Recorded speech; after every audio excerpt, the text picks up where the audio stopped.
Good afternoon and welcome, everyone. I would like to thank all administrators, educators, and parents for taking the time from your busy schedules to afford my organization the opportunity to present you with our solution to the growing epidemic of teenage chemical abuse. I would like to begin this presentation by giving a detailed overview of chemical dependency. Chemical dependency is a primary disease in which a person becomes addicted to drugs, alcohol, and other chemical substances. People with chemical dependencies continue to use these substances even when they know that continued use will cause damage to their bodies, families, finances, and all other aspects of their lives. Most people want to stop using addictive products but simply cannot. Their bodies are chemically dependent on the substance to operate. When they try to quit, their addictive substance drives them into withdrawal, which is the body's reaction to not having the chemical it is dependent upon. For this reason, the transition from an active addiction to addiction recovery is one of the hardest things to go through. Many people go through it more than once. Finding the best treatment and following a recovery plan is the best way to beat the disease.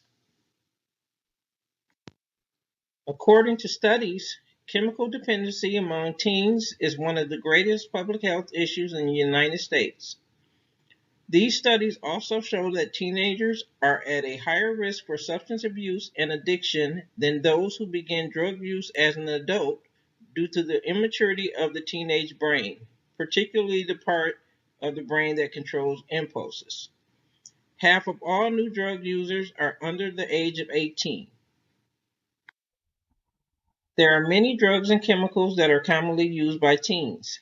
Some of these products can be legal, such as cigarettes, e-cigarettes, vape pens, alcohol, and household chemicals, while others can be illegal street drugs such as marijuana, cocaine, crystal meth, and ecstasy. Some teens try these substances only a few times and stop. Others cannot control their urges or cravings for them.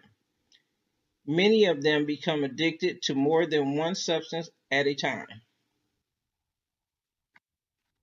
According to recent statistics, 50% of adolescents report having been intoxicated by the time they finished high school.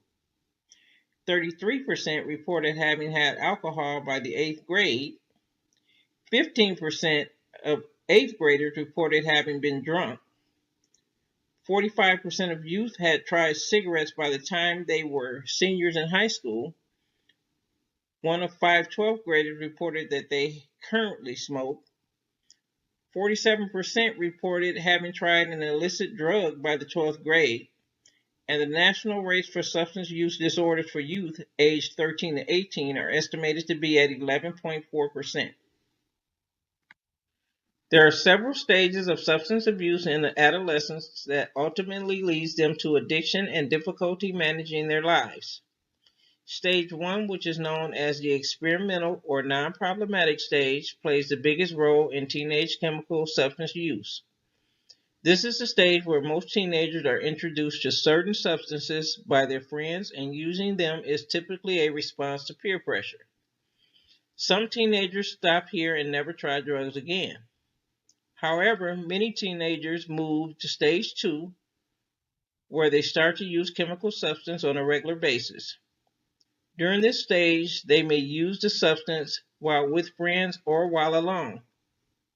This behavior of repeated use often leads to stage 3, which is the problematic stage where the teenager begins to suffer physically, emotionally, socially, and mentally. They typically start to fail in school or get in legal troubles at this stage. Substance abuse almost always leads to stage 4, where teenagers become chemically dependent or addicted to the substance. At this point, their brains are telling them that they need the substance to survive, even if it is damaging their lives or the lives of those around them. At this point, many of you may be wondering what my organization can do to help. Our chemical dependency program for teenagers is designed to help teenagers develop the tools that they need to overcome alcohol, drug abuse, and other chemical dependencies and live healthier, happier lives. Our family focused program helps teenagers and their families develop an understanding of the underlying factors that lead to chemical dependency and family conflict. Additionally, we work with teenagers and their families to develop effective tools to manage life challenges without alcohol, drugs, and other chemicals. In our program, teens and their families also learn how to effectively communicate, resolve conflicts, and prevent relapse. Parents who are wondering whether or not their teenager could have an addiction should start by asking themselves some of the following questions. Have I found drugs, alcohol, paraphernalia, or other substances in my teenager's room or car? Does my teenager sleep for long periods of time or withdraw from family? Has my teenager suddenly lost interest in the activities that they used to enjoy doing, such as sports, music, or hobbies, showing no interest whatsoever? Has my teenager's grades started to decline, and do they seem not to care? Is my teenager showing drastic physical or emotional changes, such as weight loss or unexplained mood swings, such as anger and defiance? Here in my organization, we recognize that evidence-based prevention programs delivered in school settings can be a valuable way to reduce chemical substance use among youth and help them succeed academically. The resources that we offer can help educators protect students and schools from the impact of illicit and chemical substance use and abuse. As teachers, school nurses, social workers, school administrators, and other school staff members, you have the power to intervene early to prevent and confront substance abuse and foster a safe learning environment for students. Some of the questions that you may ask yourself each day are, has any of my students began to decline academically? Are any of my students acting out? Has any of my students' school habit changed? For example, has any student had excessive tardiness, absenteeism, or are they falling asleep in class? Does any of my students smell differently? Sometimes the consistent smell of smoke, alcohol, and chemicals are typical signs of chemical use. Has any of my students began to physically transform? Meaning, are their eyes bloodshot red? Do they look spaced out? Do they have frequent runny or bloody noses? Has there been any changes in any of my students' grooming habits? Do they look disheveled or as they are skipping showers? Has any of my students started to switch friends?